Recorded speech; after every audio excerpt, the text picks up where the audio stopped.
Koordinator Staf Sus Presiden Ari Dwipayana menyebut pernyataan Presiden Joko Widodo, Jokowi terkait Presiden hingga Menteri boleh kampanye dan memihak banyak disalahartikan. Ari menjelaskan Jokowi bicara itu dalam konteks menjawab pertanyaan media. Pernyataan Bapak Presiden di Halim, Rabu tanggal 24 Januari tahun 2024, telah banyak disalahartikan.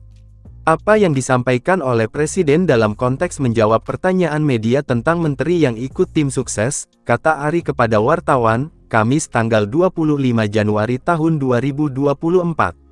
Dalam merespons pertanyaan itu, kata Ari, Jokowi memberikan penjelasan terutama terkait aturan main dalam berdemokrasi bagi menteri maupun presiden. Sebagaimana diatur dalam pasal 281, UU Nomor 7 Tahun 2017 tentang Pemilu, bahwa kampanye pemilu boleh mengikut sertakan presiden, wakil presiden, menteri, dan juga kepala daerah dan wakil kepala daerah. Artinya, presiden boleh berkampanye. Ini jelas ditegaskan dalam UU, kata Ari. Tentunya dengan syarat harus cuti jika ikut berkampanye dan tidak menggunakan fasilitas negara. Tapi, memang ada syaratnya jika presiden ikut berkampanye.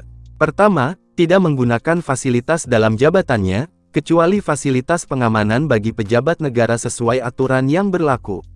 Dan kedua, menjalani cuti di luar tanggungan negara, ujarnya.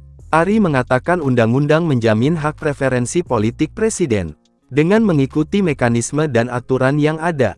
Dengan diizinkannya presiden untuk berkampanye, artinya undang-undang pemilu juga menjamin hak presiden untuk mempunyai preferensi politik pada partai atau pasangan calon tertentu sebagai peserta pemilu yang dikampanyekan, dengan tetap mengikuti pagar-pagar yang telah diatur dalam UU, ujarnya. Ari mengatakan apa yang disampaikan Jokowi, bukan hal yang baru.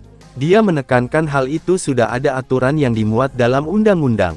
Sekali lagi, apa yang disampaikan Presiden Jokowi bukan hal yang baru.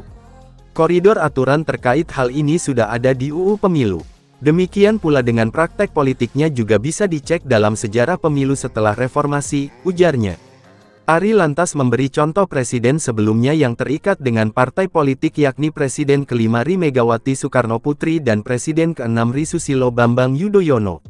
Ari mengatakan keduanya bahkan ikut dalam kampanye memenangkan partai. Presiden-presiden sebelumnya, mulai Presiden ke-5 dan ke-6, yang juga memiliki preferensi politik yang jelas dengan partai politik yang didukungnya dan ikut berkampanye untuk memenangkan partai yang didukungnya, ujarnya. Meski diizinkan, Ari menegaskan semua pejabat politik harus mematuhi aturan yang berlaku jika ikut dalam kampanye. Hal itu juga yang ditegaskan dalam pernyataan Jokowi. Selain itu Presiden juga menegaskan bahwa semua pejabat publik pejabat politik harus berpegang pada aturan main. Kalau aturan memperbolehkan, silakan dijalankan.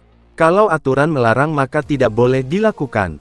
Itu artinya, Presiden menegaskan kembali bahwa setiap pejabat publik pejabat politik harus mengikuti patuh pada aturan main dalam berdemokrasi, ujarnya.